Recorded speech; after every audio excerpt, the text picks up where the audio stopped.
జై శ్రీరామ్ అండి. ఇంతకుముందు స్టార్టింగ్లో మనం వీడియోస్ ఎవరి మీద చేసామో గుర్తుందా? సో వాళ్ళు మళ్ళీ ఇప్పుడు డ్రామా అనేది మళ్ళీ మొదలెట్టారండి. మన కర్మ కాకపోతే నేను మొన్న కూడా చెప్పాను, బాలింత ఉండి ఏడిపిస్తున్నారు అని చెప్పేసి లచ్చక్క వాళ్ళ గురించి. సో మీ అందరికి అర్థమైపోయి ఉంటుంది. సో అయితే బాలింతని ఏడిపిస్తున్నారు అని చెప్పేసి ఆ రోజు చెప్పాను, బాధ అనిపించింది, మాట్లాడాము. ఈరోజు మళ్ళీ కొత్త వేషంతో ముందుకొచ్చారనమాట. అంటే పురిటి స్నానం వద్దని. ప్రపంచంలో ఎవడైనా ఎంత మూర్ఖ శిఖామణైనా పురిటి స్నానం వద్దని ఎవడు చెప్పడు. సరే చుట్టాలని పిలుచుకుంటారా పిలుచుకోరా అనేది తర్వాత సంగతి. ముందు ఇంట్లో అయితే వాళ్ళకి వాళ్ళు చేసుకోవాలి కదా. పైగా కింద అందరూ కామెంట్ చేసే వాళ్ళైతే క్వశ్చన్స్ మీద క్వశ్చన్స్ వేస్తుంటే అన్నీ తప్పించుకొని దొంగ తిరుగుళ్ళు, దొంగ వేషాలు. ఎందుకు మనుషులకు సిగ్గు అనిపించదో నాకు అర్థం కాదు. ఎవరు పుట్టారు అని చెవుల్లోంచి బ్లడ్ వచ్చేలాగా అడుగుతుంటే వాళ్ళు కనీసం దానికి ఆన్సర్ ఇవ్వడం చేత కాదు, కానీ గొడవ పడ్డట్టు నటించడానికి మాత్రం చేతనవుతుంది. ఇప్పుడు ఇంట్లో ఏదైనా సడన్గా గొడవ అవుతుంది అనుకోండి, అప్పుడు కెమెరా ఆన్ చేస్తారా? లేకపోతే ముందే ప్రీ ప్లాన్డ్గా గొడవ పడాలి అనుకుని కెమెరా ఆన్ చేస్తారా?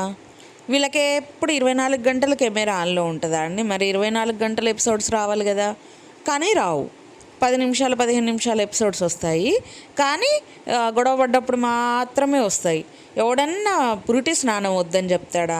అసలు పుట్టింది ఇద్దరు కవలలు అని హాస్పిటల్ రిపోర్ట్స్ దగ్గర నుంచి మాకు అదృష్టం ఉంది అని చెప్పి తెగ ఇదన్నారు.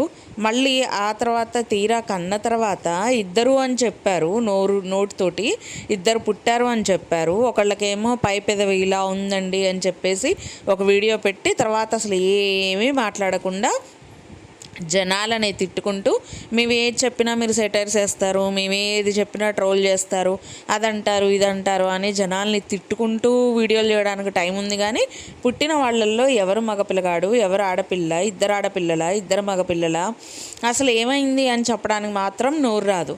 ఈరోజు పురిటి స్నానం అని ఒక వీడియోలో క్లియర్గా వాళ్ళు చెప్పింది ఏంటంటే, ఈ భూమి మీద లేని వాళ్ళ గురించి ఎందుకు ఆలోచించుకోవాలి, వాళ్ళ గురించి ఎందుకు ప్రోగ్రామ్స్ ఆపేసుకోవాలి అని వాదిస్తున్నారు.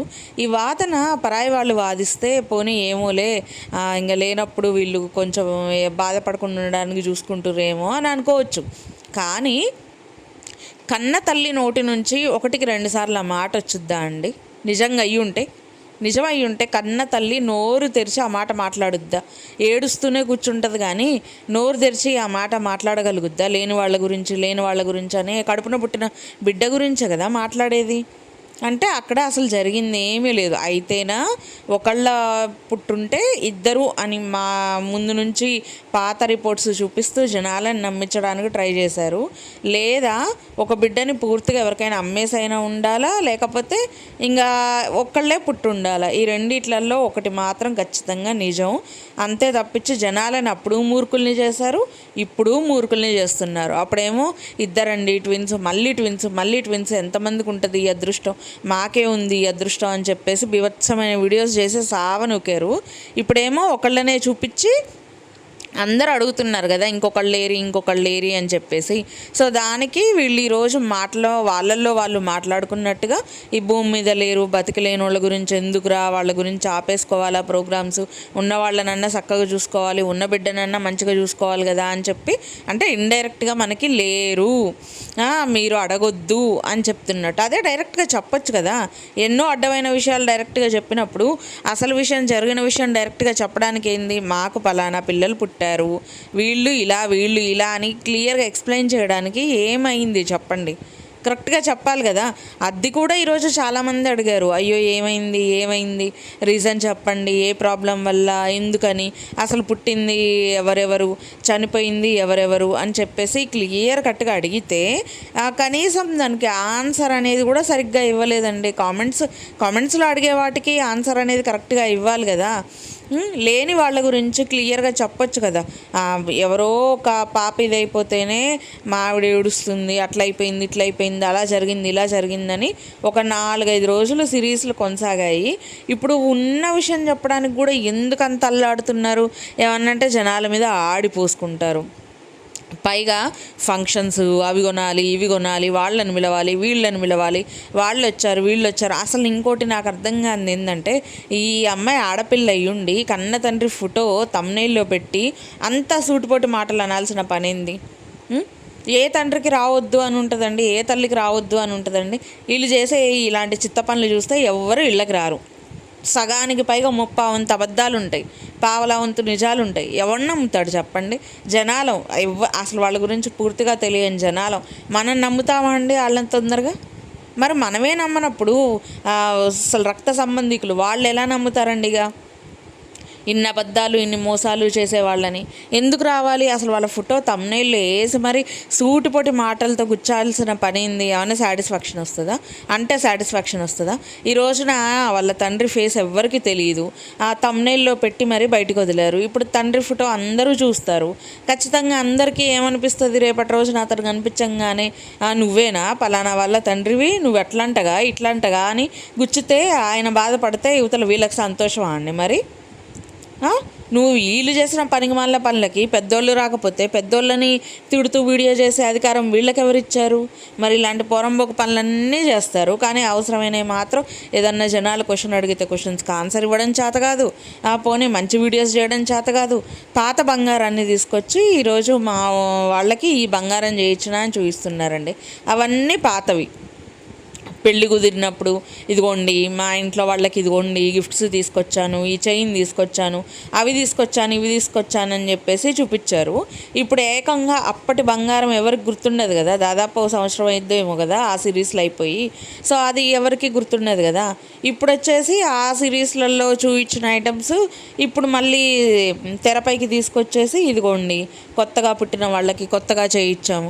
ఏమండి చిన్నపిల్లలకి చేయించేది ఇప్పుడున్న బంగారం రేట్లలో అంత లావుది అంత మా చిన్న మెడకి అంత పెద్దది ఎవడన్నా వేస్తాడా? చెప్పండి, ఎవరన్నా వేస్తారా? చిన్న చైను చిన్నగా వేస్తారు చిన్న పిల్లలకి, చంటి పిల్లలకి. అది పెద్దవాళ్ళ చైన్ లాగుంది. పెద్దవాళ్ళ చైన్ని తీసుకొచ్చి పిల్లలకి వేస్తున్నా అని అబద్ధాలు ఆడితే ఎవడండి ఇక్కడ నమ్మేది? నమ్మడానికి ఏమన్నా చెవులో క్యాలీఫ్లవర్లు పెట్టుకొని కూర్చున్నావా? తప్పు కదా అది. ఏదైతే నిజమో అదే జనాలకు చెప్పాలి. ఒక ఇన్ఫ్లుయెన్సర్స్ లాగా ఉన్నప్పుడు, ఇంతమంది సబ్స్క్రైబర్స్ ఉన్నప్పుడు నమ్మి ఉన్నారు కదా అంతమంది కూడా. అభిమానంతో కామెంట్స్ వస్తాయండి, అనుమానంతో వచ్చే కామెంట్స్ కూడా కాదు, అభిమానంతో తెలుసుకోవాలి. పాప బాబా అనేది తెలుసుకోవడం కోసం చాలామంది పెట్టుంటారు. సో వాళ్ళు అభిమానంతో పెట్టిన వాటిని కూడా వీళ్ళు ఓవర్ యాక్షన్ చేస్తూ ఇంత నెగ్లిజెన్స్ చేసే వాళ్ళకి వ్యూస్ అవసరమా? అసలు మనం చూడడం అవసరమా? నిజం చెప్పాలంటే చూడకండి. చూడకపోతే గర్వం తలకెక్కింది కదా అదంతా దిగుద్ది. అప్పుడు కళ్ళు నేలను చూస్తాయి. అప్పుడు కరెక్ట్గా విషయాలు అనేవి వీడియోస్ చేస్తారు. అడ్డమైన వీడియోస్ చేయడానికి టైం ఉంటుంది, కానీ జెండర్ రివీల్ చేయడానికి మాత్రం టైం ఉండదు ఇలాంటి వాళ్ళకి. ఏమనాలి చెప్పండి ఇంక ఇలాంటి వాళ్ళని? అసలు కామెంట్స్లో అందరూ తిడుతున్నా సిగ్గు రాకపాయే, అడుగుతున్నా సిగ్గురాదు, తిడుతున్నా సిగ్గురాదు. ఏం మనుషులండి బాబు, విచిత్రమైన మనుషులందరూ యూట్యూబ్లోనే చూస్తున్నా నేనైతే. ఒక్కొక్కళ్ళు ఒక్కొక్క తీరు.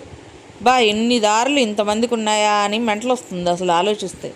మోసం చేయడానికి కూడా ఇన్ని మార్గాలా అండి? మరి జనాలే కనిపిస్తుర్రా పిచ్చోళ్ళలాగా మోసాలు చేయడానికి? ఇంకెవరు కనిపించట్లే. నమ్మిన సబ్స్క్రైబర్స్నే మోసం చేస్తున్నారు, వేరే వాళ్ళని కూడా కాదు. ఎవరైతే నమ్మకంతో అక్కడ సబ్స్క్రైబ్ చేస్తారో వాళ్ళనే మోసం చేస్తున్నారు. వాళ్ళకే రెస్పాన్స్ అనేది ఇవ్వట్లేదు. ఒక్కసారి ఆ సబ్స్క్రైబులు కాస్త అన్సబ్స్క్రైబ్ చేస్తే అప్పుడు టిక్ అనేది దిగుతుంది, కళ్ళు అనేవి నేలకి చూస్తాయి, తెలుస్తుంది అప్పుడు రియాలిటీ ఏందనేది. అసలు ఇలాంటి వాళ్ళ వీడియోస్ మాత్రం నిజం చెప్తున్నా చూడకండి, అన్సబ్ చేసి పడేయండి, దరిద్రం పోద్ది. సో ఇది ఫ్రెండ్స్ ఈరోజు వీడియో అయితే మీ అందరికి నచ్చిందని అనుకుంటా. నచ్చితే లైక్ చేయండి, షేర్ చేయండి, అలాగే సబ్స్క్రైబ్ చేసుకోండి. Thank you so much for watching. ఇంకో మంచి వీడియోతో మీ ముందుకు వచ్చేస్తాను. బాయ్.